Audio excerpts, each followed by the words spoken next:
চোখ বন্ধ করুন, গভীর একটা শ্বাস নিন আর মনটা স্থির করুন, কারণ আজ আমরা শুনব সেই বাণী যা যুগ যুগ ধরে কোটি মানুষের মনে শান্তির আলো জ্বালিয়ে এসেছে। আজ আমরা শুনব ভগবদ গীতার সেই অমৃত বাণী যা শুধু ধর্মের শিক্ষা নয়, জীবনের প্রতিটি মুহূর্তে পথ দেখায়। ভক্তিকথা চ্যানেলে আমাদের উদ্দেশ্য একটাই, ভগবানের সেই জ্ঞানকে সহজ সরল ভাষায় প্রতিটি মানুষের হৃদয়ে পৌঁছে দেওয়া, যাতে প্রতিদিন সকালে আপনি নতুন শক্তি আর শান্তি নিয়ে দিন শুরু করতে পারেন। তাই ভিডিওটি শেষ পর্যন্ত মন দিয়ে শুনবেন, কারণ আজকের এই কথাগুলো আপনার ভেতরের অস্থিরতা দূর করে দেবে, এনে দেবে ভগবানের আশ্রয় আর আত্মিক প্রশান্তি। সকাল মানে নতুন সূচনা, নতুন আলোর শুরু, কিন্তু অনেক সময় আমরা সেই আলোর মাঝেও অন্ধকার অনুভব করি। মন ভারী হয়ে থাকে, অকারণ উদ্বেগে ভরে যায় মাথা। তখনই প্রয়োজন এমন এক শক্তির যা আমাদের অন্তরকে ছুঁয়ে যায়, আমাদের ভেতরের অস্থিরতাকে গলিয়ে দেয়। সেই শক্তিই হলো ভগবদ গীতার বাণী। শ্রীকৃষ্ণের মুখনিসৃত এই মহাজ্ঞান আসলে কোনো ধর্মগ্রন্থ নয়, এটা এক জীবনের দিক নির্দেশিকা। এখানে আছে মনোবিজ্ঞান, দর্শন আর আত্মার গভীর সত্য। ভগবান কৃষ্ণ যখন কুরুক্ষেত্রের রণক্ষেত্রে দাঁড়িয়ে অর্জুনকে উপদেশ দিচ্ছিলেন, তখন সেটি শুধু যুদ্ধের প্রস্তুতি নয়, সেটা ছিল জীবন যুদ্ধের এক প্রতীক। আমাদের প্রতিদিনের জীবনও যেন সেই কুরুক্ষেত্র, কোথাও সংগ্রাম, কোথাও দ্বন্দ্ব, কোথাও ভালো মন্দের লড়াই। আর আমাদের মনটাই সেই অর্জুন, যে মাঝে মাঝে বিভ্রান্ত হয়, কখনো ভয় পায়, কখনো দুঃখে কাঁদে। তখন দরকার হয় কৃষ্ণের সেই কণ্ঠস্বর, যে কণ্ঠস্বর বলে, হে অর্জুন, তুমি তোমার কর্তব্য করো, ফলের চিন্তা করো না। এই একটি মাত্র বাক্যেই আছে শান্তির চাবিকাঠি। আমরা প্রতিদিন কত কিছু নিয়ে চিন্তা করি, ভবিষ্যৎ, সফলতা, টাকা, সম্পর্ক, কিন্তু কৃষ্ণ বলছেন এই চিন্তাই আসলে আমাদের অশান্ত করে তোলে। যদি আমরা ফলের প্রত্যাশা ছেড়ে দিয়ে শুধু কর্মে মন দিই, তাহলে মন স্বয়ং শান্ত হয়ে যাবে। কারণ শান্তি আসে তখনই যখন আমরা ভেতর থেকে মুক্ত হই। বাহ্যিক জগতে যতই দৌড়াই না কেন, যদি মনের মধ্যে দৌড় থামাতে না পারি, তাহলে শান্তি কখনোই আসবে না। গীতার আরেকটি অমূল্য শিক্ষা হলো সমতা। সুখে দুঃখে, লাভে ক্ষতিতে, জয়ে পরাজয়ে সমান থাকা। এই সমভাব অর্জন করা মানে জীবনের আসল শিক্ষা পাওয়া। কারণ যে মানুষ দুঃখে ভেঙে পড়ে না আর আনন্দে অহংকারে ভরে যায় না, সেই সত্যিকারের শান্তির অধিকারী। অনেক সময় আমরা সুখকে আঁকড়ে ধরতে চাই, দুঃখ থেকে পালাতে চাই, কিন্তু কৃষ্ণ বলছেন এই দুটোই জীবনের অংশ। যেমন দিন আর রাত একসাথে চলে, তেমনি সুখ আর দুঃখ অবিচ্ছেদ্য। তাই দুঃখকে ঘৃণা নয়, গ্রহণ করতে শিখুন। তবেই আপনি বুঝবেন দুঃখ আপনাকে কিছু শেখাতে এসেছে। ভগবদ গীতায় কৃষ্ণ বলেন, মনই মানুষের বন্ধু, আবার মনই মানুষের শত্রু। মনকে নিয়ন্ত্রণ করতে পারলে মানুষ স্বর্গেও শান্তি খুঁজে পায়, আবার মনকে অবাধে চলতে দিলে সে নরকেও অশান্তিতে ভোগ করে। তাই সকালে ঘুম থেকে উঠে কিছুক্ষণ নিজের সঙ্গে সময় কাটান, নিঃশব্দে বসে একবার ভগবানের নাম করুন। অনুভব করুন আপনি নিঃসঙ্গ নন, আপনার ভেতরে কৃষ্ণ আছেন, আপনার প্রতিটি শ্বাসে তার উপস্থিতি। তখন দেখবেন অস্থিরতা ধীরে ধীরে মিলিয়ে যাচ্ছে। যখন আমরা জীবনের প্রতিটি ঘটনায় ঈশ্বরের ইচ্ছাকে মেনে নিতে শিখি, তখনই আমাদের মনের উপর থেকে বোঝা নেমে যায়। আমরা তখন আর প্রশ্ন করি না এটা কেন আমার সঙ্গে হলো, বরং মনে বলি এটা নিশ্চয়ই আমার জন্যই হয়েছে। এই স্বীকৃতি থেকেই আসে শান্তি, কারণ যা ঘটছে সবই কৃষ্ণের পরিকল্পনার অংশ। আমরা শুধু তার নাটকের চরিত্র। আমাদের কাজ শুধু নিজের চরিত্রটা ভালোভাবে পালন করা। গীতায় বলা হয়েছে, আত্মা কখনো জন্মায় না, কখনো মরে না। শরীর পরিবর্তিত হয়, কিন্তু আত্মা চিরন্তন। তাই মৃত্যু ভয়ঙ্কর নয়, মৃত্যু এক রূপান্তর মাত্র। আজকের দুঃখ, আজকের ক্ষতি সবই অস্থায়ী, কিন্তু আমরা যখন ভুলে যাই যে আমরা চিরন্তন আত্মা, তখনই মন অশান্ত হয়ে যায়। তাই কৃষ্ণের বাণী আমাদের শেখায় আমরা দেহ নই, আমরা আত্মা। আত্মা শান্ত, পবিত্র, অবিনাশী। এই উপলব্ধি মানুষকে মুক্ত করে। জীবনের পথে যত বাধা আসুক, যদি আপনার ভেতরে কৃষ্ণের স্মরণ থাকে, তাহলে কোনো বাধাই আপনাকে ভয় দেখাতে পারবে না। কারণ কৃষ্ণই হলেন সেই আলোক যিনি অন্ধকারের মধ্যেও পথ দেখান। আপনি শুধু তার প্রতি ভরসা রাখুন, বলুন, যা হবে কৃষ্ণের ইচ্ছায় হবে। এই বিশ্বাসই আপনাকে শান্ত করবে, সাহস দেবে আর ভয় থেকে মুক্ত করবে। অনেক সময় আমরা ভগবানের কাছে শুধু প্রার্থনা করি কিছু পাওয়ার জন্য, সফলতা, অর্থ, ভালোবাসা। কিন্তু গীতা শেখায় ভক্তি মানে শুধু চাওয়া নয়, ভক্তি মানে আত্মসমর্পণ। যখন আমরা নিঃস্বার্থভাবে ভগবানের প্রতি প্রেম করি, তখনই তিনি আমাদের জীবনে অলৌকিক শান্তি পাঠান। ভক্তির শক্তি অদ্ভুত। ভক্তি মানে অন্তরের গভীর থেকে বলা, হে কৃষ্ণ, আমি তোমারই। এই অনুভূতি মানুষের হৃদয়ে শান্তি এনে দেয়। আজকের এই পৃথিবীতে আমরা সবাই যেন দৌড়ে চলেছি। সময় নেই নিজের সঙ্গে কথা বলার, মনকে শোনার। কিন্তু যদি প্রতিদিন সকালে মাত্র 5 মিনিট গীতার স্মরণ রাখা যায়, তাহলে সেই 5 মিনিটই পুরো দিনের রং বদলে দিতে পারে। সকালে কৃষ্ণের বাণী শুনলে মনে হয় যেন কেউ কোমলভাবে বলে দিচ্ছে, সব ঠিক হয়ে যাবে। এই আশ্বাসিত শান্তির শুরু। ভগবান কৃষ্ণ বলেছেন, মানুষের মনই তার সবচেয়ে বড় শক্তি, আবার সবচেয়ে বড় দুর্বলতাও। যখন মন নিয়ন্ত্রিত হয় তখন সে মানুষকে মুক্ত করে, আর যখন মন অনিয়ন্ত্রিত থাকে তখন সে মানুষকে বন্দী করে রাখে নিজের কামনা, ক্রোধ আর ভয়ের মধ্যে। আমরা যতই বাইরে থেকে সফল হই না কেন, যদি মনের উপর নিয়ন্ত্রণ না থাকে তাহলে ভিতরে অশান্তি লেগেই থাকে। তাই প্রতিদিন সকালে নিজের মনের সঙ্গে কথা বলা দরকার। যেমন কৃষ্ণ অর্জুনকে বলেছিলেন, হে অর্জুন, মন চঞ্চল ঠিকই, কিন্তু সাধনা আর সংযমের দ্বারা তা নিয়ন্ত্রণ করা যায়। আমাদের জীবনের সব কষ্টের মূল আসলে এই অস্থির মন। কেউ আমাদের কিছু বললেই মন কেঁপে যায়, সামান্য বিপদে আতঙ্কে ভরে যায় হৃদয়। কিন্তু যদি আমরা মনকে শিক্ষা দিতে পারি যে কিছুই স্থায়ী নয়, তাহলে আর ভয় থাকে না। আজ যে দুঃখে কাঁদছি, কালই হয়তো সেটা হাসির কারণ হবে। গীতার শিক্ষা এই, সব কিছুই পরিবর্তনশীল, শুধু আত্মা অপরিবর্তনীয়। তাই জীবনের প্রতিটি উত্থান পতনকে গ্রহণ করতে শেখো, কারণ পরিবর্তনই জীবনের স্বভাব। ভগবান কৃষ্ণ এক জায়গায় বলেছেন, যে ব্যক্তি নিজের কর্তব্য পালন করে কিন্তু ফলের চিন্তা করে না, সেই মানুষই সত্যিকারের যোগী। আমরা সবাই কাজ করি, কিন্তু অধিকাংশ সময় কাজের ফল নিয়ে উদ্বিগ্ন থাকি। এই ফলের চিন্তাই আমাদের মনকে অশান্ত করে তোলে। আমরা ভাবি, যদি ব্যর্থ হই, যদি সবাই আমাকে বিচার করে, এই সব ভাবনাই আমাদের আনন্দ কেড়ে নেয়। অথচ কৃষ্ণ বলছেন, তুমি শুধু কাজ করো, ফলের দায়িত্ব আমার।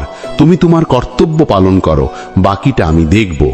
এই কথাগুলো শুধু দর্শন নয়, এই এক গভীর মানসিক শিক্ষা। কারণ যখন আমরা ফলের চিন্তা ছেড়ে দিই, তখনই মন মুক্ত হয়। তখন আমরা যা করছি সেটা উপভোগ করতে পারি।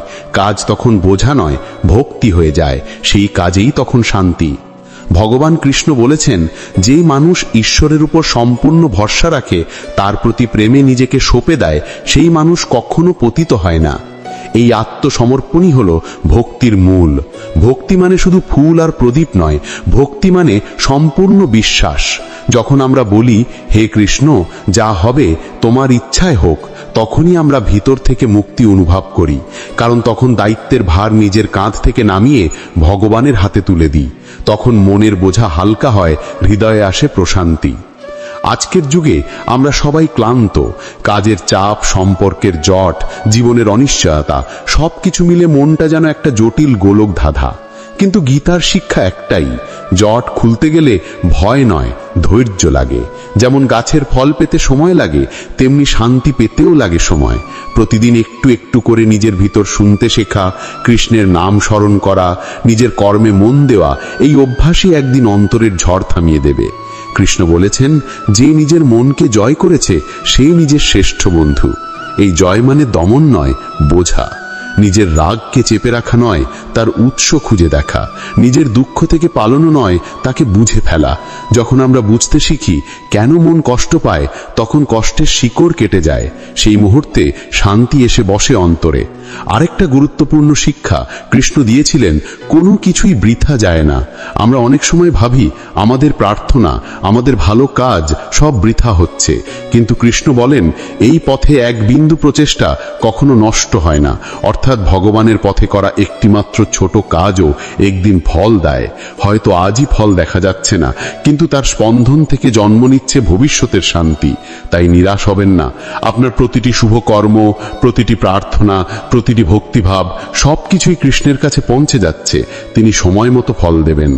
একটা ফুল ফোটার আগে যেমন মাটি, আলো আর জল লাগে, তেমনি শান্তির ফুল ফুটতেও লাগে বিশ্বাস, ধৈর্য আর শ্রদ্ধা। অনেক সময় আমরা ভগবানের সামনে দাঁড়িয়ে বলি, হে কৃষ্ণ আমার দুঃখ দূর করো, কিন্তু কৃষ্ণ চান আমরা বলি, হে কৃষ্ণ আমাকে শক্তি দাও, যেন আমি দুঃখের মধ্যেও তোমায় অনুভব করতে পারি। কারণ দুঃখ দূর হয়ে গেলে শান্তি আসে না, বরং দুঃখের মাঝেও যদি ভগবানের উপস্থিতি অনুভব করা যায়, তখনই আসে প্রকৃত শান্তি। কৃষ্ণের আরেকটা বাণী আছে, যে ব্যক্তি সমস্ত প্রাণীর মধ্যে আমাকে দেখে আর সব প্রাণীর মধ্যে নিজেকে দেখে, সে কখনো বিচলিত হয় না। এই কথার মর্ম খুব গভীর। যখন আমরা অন্যদের মধ্যে ভগবানের রূপ দেখি, তখন আমাদের ভিতরের অহংকার ভেঙে যায়। তখন ক্রোধ, হিংসা, ঈর্ষা সব হারিয়ে যায়। তখন আমরা বুঝি সবাই আসলে এক, সবাই কৃষ্ণের অংশ। তখন মন শান্ত হয়, হৃদয় বড় হয়। আমাদের জীবন যত জটিলই হোক না কেন, যদি প্রতিদিন ভগবানের স্মরণে কিছু সময় কাটানো যায়, তাহলে মন ধীরে ধীরে কোমল হয়। যেমন সকালে সূর্যের আলো ধীরে ধীরে অন্ধকার সরিয়ে দেয়, তেমনি কৃষ্ণের নামও ধীরে ধীরে অস্থিরতা মুছে দেয়। তাই ভক্তি কথার এই বার্তা, প্রতিদিন কিছু সময় নিজের আত্মার সঙ্গে কাটাও, ভগবানের সঙ্গে সংযোগ অনুভব করো। তখনই তুমি বুঝবে শান্তি কোথাও বাইরে নেই, শান্তি তোমার নিজের ভিতরেই আছে। গীতা শেখায় কাজই পূজা। তোমার প্রতিটি দায়িত্ব, প্রতিটি পরিশ্রম, প্রতিটি সাহায্য সবই ভগবানের প্রতি অর্পণ। তুমি যখন ভালোবাসা দিয়ে কাজ করো, তখন সেটাই ভক্তি। ভক্তি মানে শুধু মন্দিরে যাওয়া নয়, ভক্তি মানে নিজের কাজের মাধ্যমে ভগবানকে স্মরণ করা। কেউ শিক্ষক, কেউ কৃষক, কেউ গৃহিণী, যেই হোক না কেন, যদি আন্তরিকতা থাকে, তাহলে প্রতিটি কাজই পূজা হয়ে যায়। কৃষ্ণ বলেন, যে আমার উদ্দেশ্যে সামান্য একটি ফুল, একটি ফল, সামান্য জলও দেয়, আমি তা আনন্দে গ্রহণ করি। তাই আপনার মন যদি ভক্তিতে পূর্ণ হয়, তাহলে আপনার প্রতিটি কাজই গীতার বাণীর মতো পবিত্র হয়ে ওঠে। অনেক সময় আমরা ভাবি শান্তি মানে চিন্তামুক্ত জীবন, কিন্তু গীতা শেখায় শান্তি মানে চিন্তা থাকা সত্ত্বেও অস্থির না হওয়া। যেমন সমুদ্রের উপর ঢেউ ওঠে, কিন্তু গভীরে জল স্থির থাকে, তেমনি শান্ত মনও বাহ্যিক ঝড়ে কাঁপে না। সেই শান্তি অর্জন করতে হলে ভক্তির পাশাপাশি লাগে জ্ঞান, নিজেকে চেনার জ্ঞান। কৃষ্ণ বলেছিলেন, আত্মানম বিদ্ধি, নিজেকে জানো। কারণ নিজেকে চিনতে পারলেই বোঝা যায় তোমার শক্তি কত গভীর, তোমার ভিতরেই কৃষ্ণ লুকিয়ে আছেন। যখনই মন অশান্ত লাগে, চোখ বন্ধ করে ভাবো তুমি কুরুক্ষেত্রের মাঝখানে দাঁড়িয়ে আছো, আর কৃষ্ণ তোমার রথের সারথি। তুমি বিভ্রান্ত, ক্লান্ত, ভীত, আর কৃষ্ণ তোমার কানে আস্তে আস্তে বলছেন, তুমি লড়াই করো, আমি তোমার সঙ্গে আছি। এই অনুভূতিটাই গীতার আসল রস। জীবনের প্রতিটি চ্যালেঞ্জের সামনে যদি আমরা মনে রাখি কৃষ্ণ আমাদের পাশে আছেন, তাহলে কোনো ভয়ই আমাদের কাবু করতে পারবে না। তখন দুঃখেও সাহস থাকে, অন্ধকারেও আলো দেখা যায়। এইভাবেই ভগবদ গীতার প্রতিটি শ্লোক আসলে জীবনের প্রতিটি প্রশ্নের উত্তর। মন যখন ভেঙে যায়, কৃষ্ণ বলেন, তুমি তোমার কর্তব্য করো। যখন দুঃখে চোখে জল আসে, তিনি বলেন, এই শরীর ক্ষণস্থায়ী, কিন্তু আত্মা চিরন্তন। যখন আমরা অন্যায় দেখি, তিনি বলেন, ধর্ম রক্ষা করাই মানুষের কর্তব্য। আর যখন আমরা নিজেকে একা ভাবি, তিনি আস্তে করে বলেন, আমি আছি, তুমি একা নও। যখন ভগবান কৃষ্ণ অর্জুনকে বলেছিলেন, তুমি তোমার কর্তব্য করো, ফল আমার উপর ছেড়ে দাও, তখন তিনি শুধু একজন যোদ্ধাকে উপদেশ দেননি, তিনি মানব জাতির প্রতিটি মানুষকে সেই শাশ্বত সত্য জানিয়ে গিয়েছিলেন। আমরা প্রত্যেকে নিজের জীবনে এক একজন অর্জুন। প্রতিদিন লড়াই করি, কখনো দায়িত্বের সঙ্গে, কখনো পরিস্থিতির সঙ্গে, কখনো নিজের মনের সঙ্গে। এই লড়াই থেকে পালিয়ে বাঁচা যায় না, কিন্তু এই লড়াইয়ের মধ্যে শান্তি পাওয়া যায় যদি কৃষ্ণের মতো কেউ আমাদের পাশে থাকে। সেই কৃষ্ণ তো আমাদের প্রতিটি হৃদয়ে বসে আছেন। শুধু আমরা তার কণ্ঠস্বর শুনতে ভুলে গেছি। ভগবত গীতা শেখায় জীবনের প্রতিটি ঘটনার পিছনে একটি কারণ আছে। যা ঘটে তা কখনোই আকস্মিক নয়, কিন্তু আমরা যেহেতু সীমিত তাই পুরো পরিকল্পনাটা দেখতে পাই না। আমরা যা দেখি তা শুধু একটা মুহূর্তের ছবি। কৃষ্ণ কিন্তু সমগ্র দৃশ্যটা দেখেন। তাই যখন আমরা বলি কেন এটা আমার জীবনে হলো, তখন কৃষ্ণ মনে মনে বলেন, কারণ তুমি এই অভিজ্ঞতা ছাড়া পূর্ণ হতে পারবে না। এই উপলব্ধি আসলেই মন শান্ত হয়। কষ্ট থাকা সত্ত্বেও একটা গভীর প্রশান্তি এসে বসে অন্তরে। গীতায় বলা হয়েছে, যে ব্যক্তি স্থির চিত্ত, যার মন সুখে ও দুঃখে সমান, যিনি প্রশংসা ও নিন্দায় অবিচল, সেই মানুষই যোগী। এই যোগ মানে শুধু ধ্যান নয়, এই যোগ মানে জীবনের সঙ্গে সংযোগ। আজকের পৃথিবীতে আমরা সবাই কিছু না কিছুর সঙ্গে বিচ্ছিন্ন। কাজ আছে, পরিবার আছে, কিন্তু সংযোগ হারিয়ে ফেলেছি নিজের আত্মার সঙ্গে। ভগবান কৃষ্ণের বাণী আমাদের সেই সংযোগ ফিরিয়ে দেয়। তিনি বলেন, তুমি তোমার আত্মাকে জানো, তবেই আমায় জানতে পারবে। আত্মাকে জানার মানে নিজের ভিতরের নীরবতাকে অনুভব করা। সেই নীরবতা কোনো শূন্যতা নয়, সেই নীরবতাই কৃষ্ণের আসন। অনেক সময় জীবনের কোলাহলে আমরা ভাবি ভগবান যেন দূরে আছেন, কোথাও স্বর্গে ধূপধুনোয় ভরা মন্দিরে। কিন্তু গীতা বলছে, তিনি তো তোমার ভিতরেই। তুমি যখন সত্য বলো, যখন ভালোবাসা দাও, যখন ক্ষমা করো, তখনই কৃষ্ণ প্রকাশ পান। ভক্তি মানে বাইরে খোঁজা নয়, ভক্তি মানে ভিতরে দেখা। যখন হৃদয় পবিত্র হয়, তখন প্রতিটি শ্বাসই জপ হয়ে যায়, প্রতিটি মুহূর্তই প্রার্থনা হয়ে ওঠে। তখন জীবনের প্রতিটি ছোট ঘটনা, একটা ফুল ফোঁটা, শিশুর হাসি, বৃষ্টির গন্ধ, সবই কৃষ্ণের উপস্থিতির বার্তা দেয়। যদি কখনো মনে হয় পৃথিবী তোমার বিরুদ্ধে, সবাই তোমাকে ভুল বুঝছে, তখন মনে রেখো কৃষ্ণও ভুল বোঝা হয়েছিলেন। তার সত্যের কথা সবাই শোনেনি, কিন্তু তবুও তিনি থেমে যাননি। তিনি তার কর্তব্য পালন করেছেন, ভালোবেসেছেন, হাসি মুখে লড়েছেন। গীতা আমাদের শেখায়, অন্যের আচরণে নয়, নিজের কর্মে মন দাও। অন্যের ভুল দেখে রাগ না করে নিজের মন স্থির রাখো। কারণ অন্যকে বদলানো যায় না, কিন্তু নিজের ভিতরের প্রতিক্রিয়া বদলানো যায়, আর সেটাই শান্তির শুরু। গীতার ভাষায়, যে মানুষ নিজের মনকে নিজের বন্ধু বানায়, তার জন্য এই পৃথিবী স্বর্গ। সত্যি তাই। যখন আমরা মনকে বুঝে ফেলি, তখন সে আমাদের সহায় হয়। তখন দুঃখ এলে মন বলে এটাও কেটে যাবে, সুখ এলে বলে এটাও স্থায়ী নয়। তখন আমরা দোলাচল থেকে মুক্ত হই। তখনই জীবনের প্রতিটি মুহূর্তে শান্তি অনুভূত হয়, একটা গভীর নীরব আনন্দ। এই শান্তি পেতে হলে গীতা বলছে, অভ্যন্তরীণ শৃঙ্খলা দরকার। প্রতিদিন সকালে একটু সময় ভগবানের জন্য রাখো, হোক সেটা মাত্র 5 মিনিট। চোখ বন্ধ করে একবার বলো, হে কৃষ্ণ, আজ আমার সঙ্গে থেকো। এই এক বাক্যই দিনটাকে অন্যরকম করে তুলতে পারে। কারণ এটা শুধু প্রার্থনা নয়, এটা এক সম্পর্কের কথা। কৃষ্ণ আমাদের রথের সারথি, কিন্তু লাগাম তো আমাদের হাতেই। আমরা যদি তার উপর ভরসা রাখি, তিনি কখনো ভুল পথে নিয়ে যাবেন না। একজন মানুষ যখন ভগবানের প্রতি ভরসা রাখে, তখন তার জীবন বদলে যায়। তখন প্রতিটি বিপদই শিক্ষা হয়ে ওঠে, প্রতিটি ব্যর্থতা নতুন পথের দরজা খুলে দেয়। গীতা বলছে, যে মানুষ আমার উপর ভরসা করে, তাকে আমি কখনো ত্যাগ করি না। এই একটিমাত্র বাক্যই মানুষকে সাহস দেয়, ভয় মুছে দেয়। কারণ ভগবান কৃষ্ণ কখনো কাউকে একা ফেলে রাখেন না। তিনি আছেন আমাদের চোখে দেখা না গেলেও অনুভবে, চিন্তায়, হৃদয়ে। অনেকেই বলে ভগবত গীতা কেবল ধর্মগ্রন্থ, কিন্তু আসলে এটা এক বিজ্ঞান, মন আর আত্মার বিজ্ঞান। এখানে শেখানো হয়েছে কিভাবে রাগকে শান্তিতে বদলানো যায়, কিভাবে অস্থিরতাকে স্থিরতায় পরিণত করা যায়।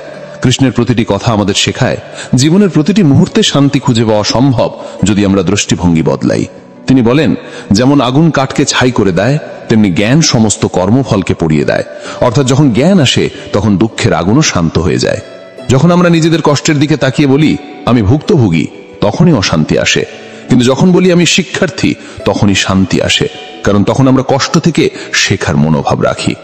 গীতা শেখায়, প্রতিটি ঘটনার মধ্যে শিক্ষা আছে, প্রতিটি কষ্টের মধ্যে আছে ঈশ্বরের ইঙ্গিত। শুধু দেখতে চোখ দরকার। কৃষ্ণ অর্জুনকে বলেছিলেন, যখন মানুষ নিজের ইন্দ্রিয়, মন আর বুদ্ধিকে নিয়ন্ত্রণ করে, তখন সে শান্তি পায়। এই নিয়ন্ত্রণ মানে দমন নয়, সচেতনতা। তুমি জানো তুমি কি ভাবছো, কেন ভাবছো, সেটাই নিয়ন্ত্রণ। সচেতন মানুষ কখনো অন্ধকারে হারায় না, কারণ তার ভিতরে কৃষ্ণের আলো জ্বলে। তাই গীতা আমাদের বারবার আহ্বান জানায়, নিজেকে জানো, নিজের ভিতরে ঈশ্বরকে অনুভব করো, তখন আর বাইরে কোনো অশান্তি তোমাকে কাঁপাতে পারবে না। আমরা অনেক সময় ভাবি শান্তি মানে সমস্যার অনুপস্থিতি, কিন্তু গীতা বলে শান্তি মানে সমস্যার মধ্যেও স্থিরতা। যেমন পদ্মফুল কাদার মধ্যে থেকেও অমলিন থাকে, তেমনি ভক্ত হৃদয়ও দুঃখের মধ্যে থেকেও প্রশান্ত থাকে, কারণ সে জানে কৃষ্ণ তার সঙ্গে আছেন। এই বিশ্বাসই ভক্তির আসল শক্তি। ভক্তি মানে শুধু গান বা জপ নয়, ভক্তি মানে প্রতিটি মুহূর্তে কৃষ্ণের উপস্থিতি অনুভব করা। যখন রাতে মন খারাপ লাগে, মনে হয় সব শেষ, তখন মনে রেখো কৃষ্ণ কখনো কাউকে পরিত্যাগ করেন না। তিনি শুধু অপেক্ষা করেন তুমি তাকে ডাকবে। তিনি অর্জুনের জন্য যেমন রথ থামিয়েছিলেন, তোমার জীবনেও একদিন রথ থামাবেন। শুধু তুমি ডাকো, হে কৃষ্ণ আমি প্রস্তুত তোমার কথা শুনতে। সেই মুহূর্তে অস্থিরতা গলে যায়, মনের বোঝা নেমে যায়, আসে এক নরম প্রশান্তি। যখন তুমি মনে মনে কৃষ্ণের নাম জপ করো, তখন তুমি একা নও। তোমার চারপাশে যেন এক অদৃশ্য আলোক বৃত্ত তৈরি হয়, যা তোমাকে সুরক্ষা দেয়। সেটাই ভক্তির শক্তি। যতই জীবনের ঝড় আসুক, সেই আলো নিভে যায় না, কারণ কৃষ্ণের আলো নিভে যাওয়ার নয়। তিনি বলেছেন, যে মানুষ আমাকে একনিষ্ঠভাবে ভালোবাসে, আমি তার হৃদয়ে চিরকাল বাস করি। তাই যত অন্ধকারই হোক, ভয় করো না। মনে রেখো কৃষ্ণ তোমার ভিতরেই আছেন। একজন সত্য ভক্ত জানে ভগবানের ইচ্ছাই সেরা। তাই কিছু না পেলে অভিমান নয়, বরং কৃতজ্ঞতা, কারণ হয়তো কৃষ্ণ জানেন সেটা আমাদের জন্য ঠিক নয়। এই গ্রহণ করার ক্ষমতাই মানুষকে শান্ত করে। যখন আমরা জীবনের প্রতিটি ঘটনাকে ঈশ্বরের পরিকল্পনা হিসাবে মেনে নিই, তখন ক্ষোভ মুছে যায়, রাগের জায়গা আসে ভরসা, হতাশার জায়গা আসে কৃতজ্ঞতা। তখনই হৃদয় হালকা হয়, মন পরিষ্কার হয়। তখনই গীতা জীবন্ত হয়ে ওঠে আমাদের মধ্যে। ভগবত গীতা আসলে এক জীবনের সঙ্গীত। প্রতিটি শ্লোক যেন এক একটি সুর, যা আমাদের ভিতরের বিশৃঙ্খলাকে শান্ত সঙ্গীতে পরিণত করে। এই সুর শুনতে হলে বাইরে নয়, ভিতরে কান পাততে হয়। আর যখন আমরা শুনতে শিখি, তখন বুঝি শান্তি কোনো দূরের জিনিস নয়, শান্তি আমাদের নিজেরই আরেক রূপ। কৃষ্ণের মতো হাসি মুখে, দায়িত্ব পালন করে, ভালোবেসে, ক্ষমা করে, এইভাবেই শান্তি জীবনে আসে। তাই প্রতিদিন সকালে উঠে যদি একটু কৃষ্ণের কথা ভাবো, গীতার একটা শ্লোক মনে করো, বা শুধু তার নাম উচ্চারণ করো, তাহলেই দিনটা অন্যরকম হয়ে যাবে। মনে হবে অন্তরে এক মধুর প্রশান্তি বয়ে যাচ্ছে। যে মন সারা রাত অস্থির ছিল, সে ধীরে ধীরে শান্ত হতে শুরু করবে। ভক্তি কথার আজকের এই বাণী আপনাকে সেই পথেই নিয়ে যেতে চায়, ভিতরের কৃষ্ণকে চিনতে, তাকে অনুভব করতে। আর এখন প্রিয় শ্রোতা, যদি এই কথাগুলো শুনে তোমার মন একটু হলেও শান্ত হয়, যদি মনে হয় কৃষ্ণ তোমার পাশে আছেন, তাহলে সেই আলোটা অন্যদের মধ্যেও ছড়িয়ে দাও। কারণ গীতার বাণী তখনই পূর্ণ হয়, যখন তা এক হৃদয় থেকে আরেক হৃদয়ে পৌঁছে যায়। ভক্তি কথা চ্যানেলের উদ্দেশ্য তাই, ভক্তির সেই আলো প্রতিটি ঘরে পৌঁছে দেওয়া। তাই আমাদের সঙ্গে থাকো, প্রতিদিন সকালে ভগবানের সেই অমৃত বাণী শোনো। জীবনের সব অস্থিরতা, সব দুঃখ, সব ক্লান্তির উপরে একটাই সুর বাজুক, হে কৃষ্ণ তোমার ইচ্ছাই আমার ইচ্ছা। এই এক বাক্যেই লুকিয়ে আছে চিরন্তন শান্তি। কারণ কৃষ্ণের ইচ্ছার মধ্যে কখনো ভুল হয় না। তিনি জানেন কখন আমাদের দিতে হবে, কখন আমাদের থামিয়ে রাখতে হবে। আমরা শুধু বিশ্বাস রাখি, ধৈর্য রাখি, আর ভালোবাসা রাখি। যদি এই ভিডিও শুনে তোমার মনে শান্তি আসে, যদি অন্তরের অন্ধকারে সামান্য আলোর রেখা দেখা দেয়, তাহলে ভুলে যেও না, লাইক করো, শেয়ার করো, আর সাবস্ক্রাইব করো ভক্তি কথা চ্যানেলটিকে। কারণ এখানেই প্রতিদিন সকালে তোমার জন্য থাকবে কৃষ্ণের সেই বাণী, যা মনকে ছুঁয়ে যায়, মনকে শান্ত করে, আর তোমাকে তোমার নিজের ভিতরের কৃষ্ণের কাছে পৌঁছে দেয়। আর শেষে শুধু এইটুকুই বলবো, জীবন যতই কঠিন হোক না কেন, ভয় পেও না। কৃষ্ণ তোমার রথের সারথি, তার হাতেই তোমার লাগাম। তুমি শুধু ভরসা রাখো, চোখ বন্ধ করে বলো, আমি প্রস্তুত হে কৃষ্ণ, আর দেখবে শান্তি নিজেই তোমার দরজায় এসে দাঁড়াবে। ভক্তি কথা চ্যানেলের পক্ষ থেকে তোমাকে জানাই কৃষ্ণ প্রেমে ভরা শুভ সকাল। তোমার দিন হোক শান্ত, মন হোক নির্মল, আর হৃদয় ভরে উঠুক সেই সুধাময় বাণীতে। যদি মন অশান্ত হয়, শোনো কৃষ্ণের কথা, গীতার কথা, কারণ সেখানেই লুকিয়ে আছে তোমার চিরন্তন শান্তির ঠিকানা।